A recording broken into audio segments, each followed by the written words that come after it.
Two lovers brutally murdered beneath a tree. A crime that shocked a city, but no one was ever brought to justice. Welcome to Enigma Uncharted. In this video we are going to talk the chilling mystery of the Hall Mills murders. It was a crisp autumn day in New Brunswick, New Jersey. The air was filled with the scent of fallen leaves and the promise of change. A couple strolled hand in hand through the secluded lane near Philip's farm. They were young, in love and seeking a moment of peace. They were looking for a quiet spot away from prying eyes, a place where they could be alone, away from the world. What they found instead was far more sinister, a discovery that would shatter their innocence forever. Two bodies lay sprawled beneath a crabapple tree. The scene was eerily quiet, the only sound the rustling of leaves. A man and a woman. They were clearly dead. Their lifeless forms told a story of love and tragedy. The woman was positioned carefully, as if someone had taken great care in arranging her final rest. Her hands were folded on her chest, a gesture of peace in a scene of horror. A love letter rested near her feet. The words, now unreadable, hinted at a story of passion and despair. The man's body was positioned differently. His final moments seemed to tell a different tale. He lay on his back, arms flung out, as if he had tried to protect her, or perhaps surrender to his fate.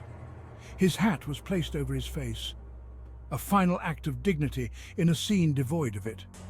Panic surged through the couple. They ran for help, their hearts pounding with fear and disbelief. The police were the first to arrive, their faces grim as they took in the scene before them. The scene sent chills down their spines.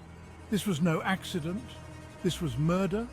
A dark chapter in the town's history had just begun. Forbidden romance, the priest and the choir singer. The victims were identified as Reverend Edward Wheeler Hall and Eleanor Reinhardt Mills. Hall was a respected Episcopal priest. He was married to Frances Stevens Hall, a woman of considerable wealth. Mills was a member of Hall's church choir. She was also married. Her husband, James Mills, was the church sexton. The scandal was immediate. Hall and Mills were having an affair. Everyone in the community knew it. The love letters found at the crime scene only confirmed their secret passion. The affair was a betrayal of both their marriages. It was also a violation of Hall's vows as a priest. The scandal rocked the community. The question on everyone's mind was simple. Who killed the adulterous lovers? A brutal end, details of the crime scene. The crime scene told a story of cold-blooded murder. Hall had been shot once behind the ear. The bullet had exited through his right eye. Mills had been brutally attacked. Her throat had been slashed multiple times. Her tongue was nearly severed. She had also been shot through the head. The killer had clearly wanted to silence both victims permanently. The difference in the way they were killed suggested a crime of passion, perhaps fueled by jealousy and rage.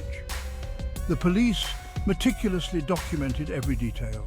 They searched for any clue that might lead them to the murderer.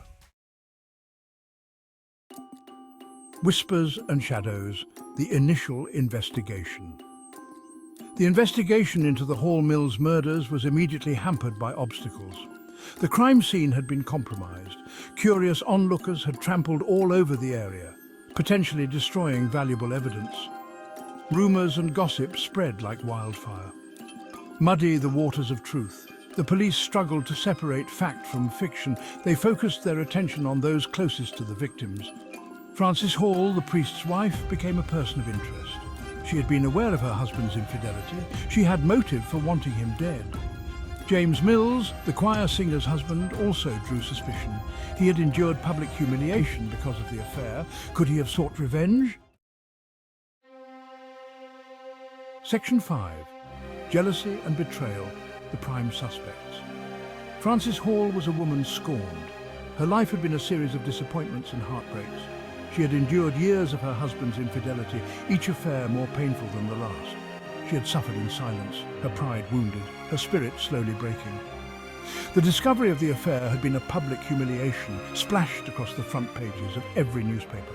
The scandal had tarnished her family name, a stain that could never be washed away. Frances had motive for wanting both her husband and his mistress dead. The betrayal had cut deep. She stood to inherit a considerable fortune upon his death, a tempting incentive. But did she have the capacity for such violence? Could she turn her pain into a deadly act? James Mills was another likely suspect, a man with his own dark secrets. The affair had brought shame upon him and his family, a burden he carried heavily. He had been the subject of whispers and ridicule, his reputation in tatters. Had he finally snapped under the weight of betrayal? Was his breaking point reached? The police investigated both Francis and James, leaving no stone unturned.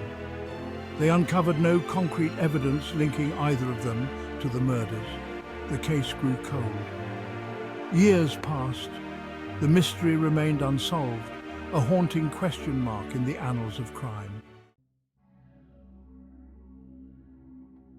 Section 6. The Pig Woman Testifies, the 1926 trial. This was one of the most sensational trials of the decade, capturing the attention of the entire nation. In 1926, 4 years after the brutal murders of Edward Hall and Eleanor Mills, the case took a dramatic and unexpected turn. A new witness came forward, bringing with her a story that would shock everyone. Her name was Jane Gibson, a woman who lived a simple and isolated life. She was known as the Pig Woman because she lived in a small, run-down shack on the edge of the farm where the bodies were found. She raised pigs and lived a reclusive life. Gibson claimed to have witnessed the murders firsthand, a revelation that sent shockwaves through the courtroom. She told a sensational and detailed story that captivated everyone present. She said she had been tending her pigs on the fateful night of the killings. Suddenly, she heard gunshots ring out in the stillness of the night. Fearing for her life, she quickly hid in the bushes, hoping to remain unseen. From her concealed hiding place, she saw a group of people arguing heatedly near the crabapple tree, their voices raised in anger.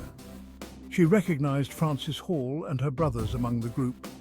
Gibson's testimony was explosive and damning. Her account led to the arrest and subsequent trial of Francis Hall and her brothers for the gruesome murders of Edward Hall and Eleanor Mills, a trial that would be remembered for years to come.